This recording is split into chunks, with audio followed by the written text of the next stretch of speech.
माटी कहे कुम्हार को तू क्या रोंदे मोहे, एक दिन ऐसा आवेगा मैं रोंदूंगी तो है। आए है सो जाएंगे राजा रंक फकीर, आए है सो जाएंगे राजा रंक फकीर। एक सिंहासन चढ़ चले एक बंधे जंजीर, एक सिंहासन चढ़ चले एक बंधे जंजीर। For those of you who don't understand the language, what the song is saying is, this is Kabir's incredible poetry. He was a weaver by profession, an enlightened weaver. So similarly, there were enlightened potters, there were enlightened cobblers, vegetable sellers,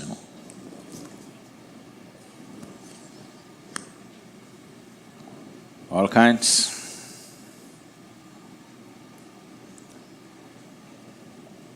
So this is a scene where a potter is kneading the clay, and the clay is singing to the potter, "What are you kneading me?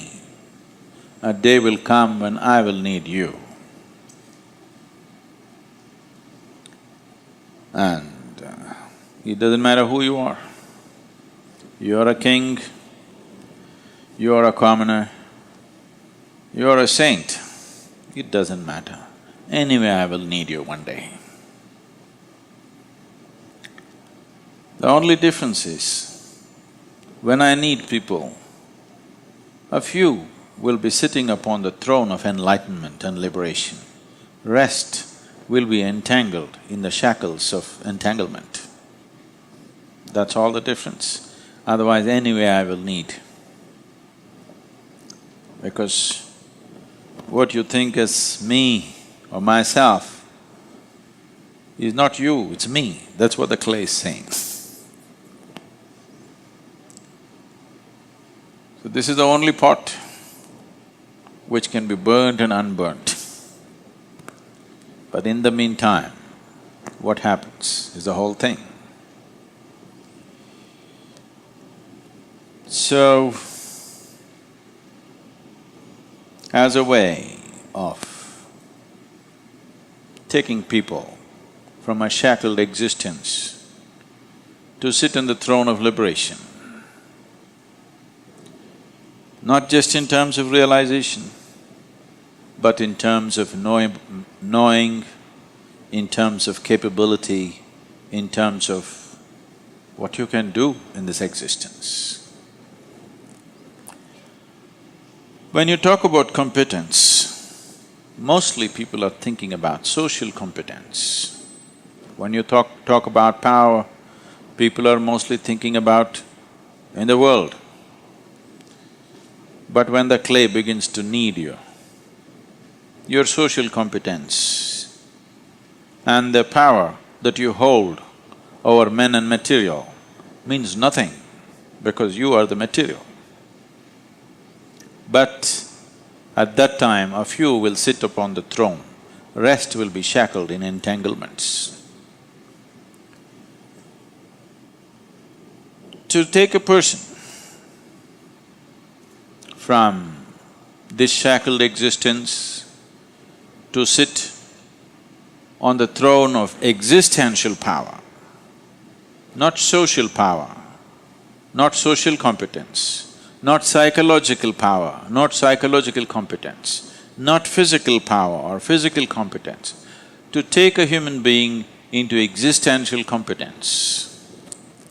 It should not be, but generally is a long and arduous path.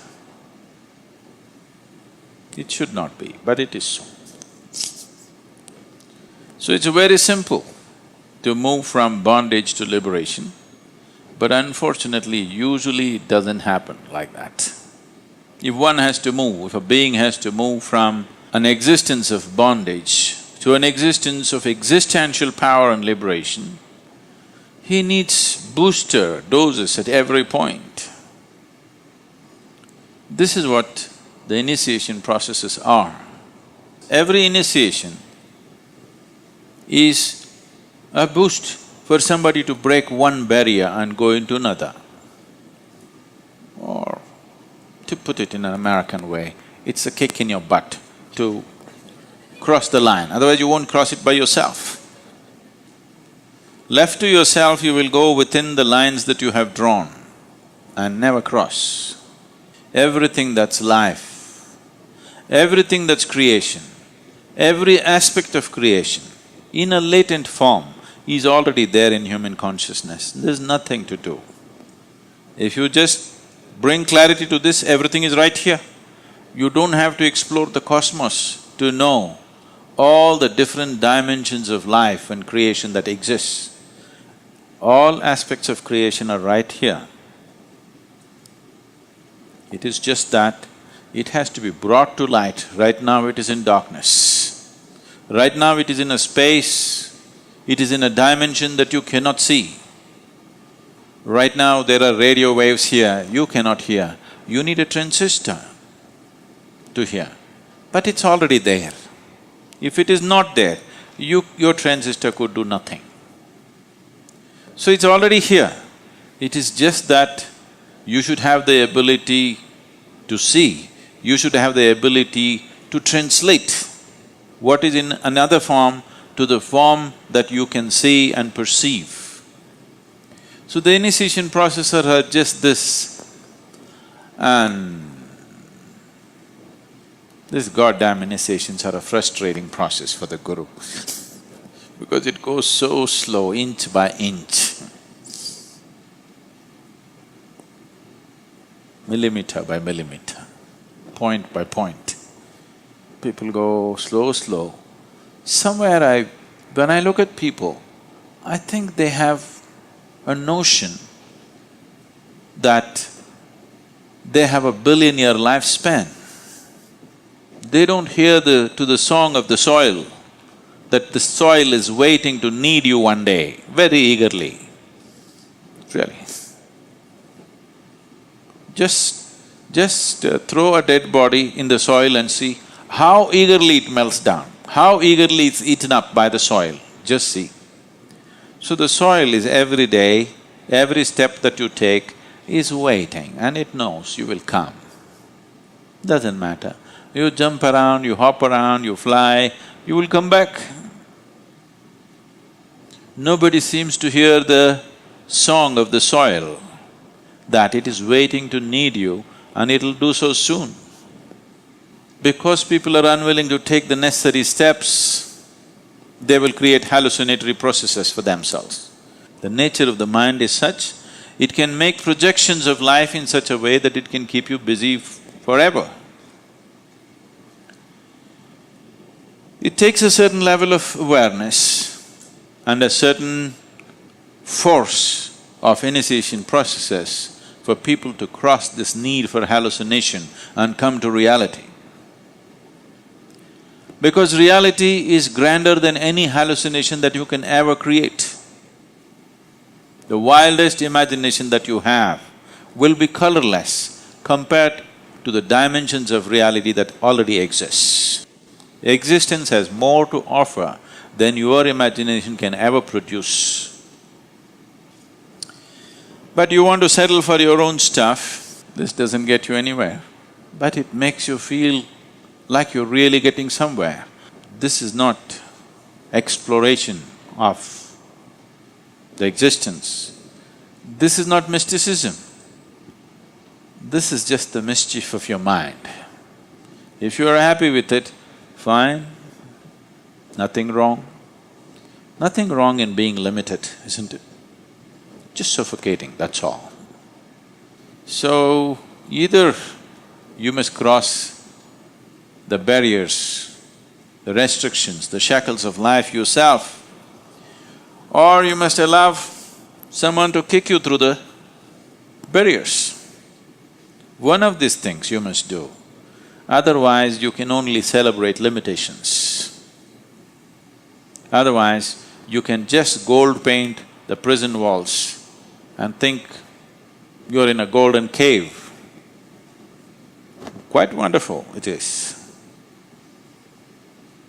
But it doesn't matter what imprisons you. Imprisonment is imprisonment. It's as simple as that. So, the finer the material that you employ to restrict yourself, the more dangerous it is, because to have an intelligence which cuts through the gold and makes you see bondage is just bondage, by then the aspirations of the clay might have been fulfilled. The soil might have found its target. You might not have, but the soil would have. So some will be upon the throne, some will be still shackled.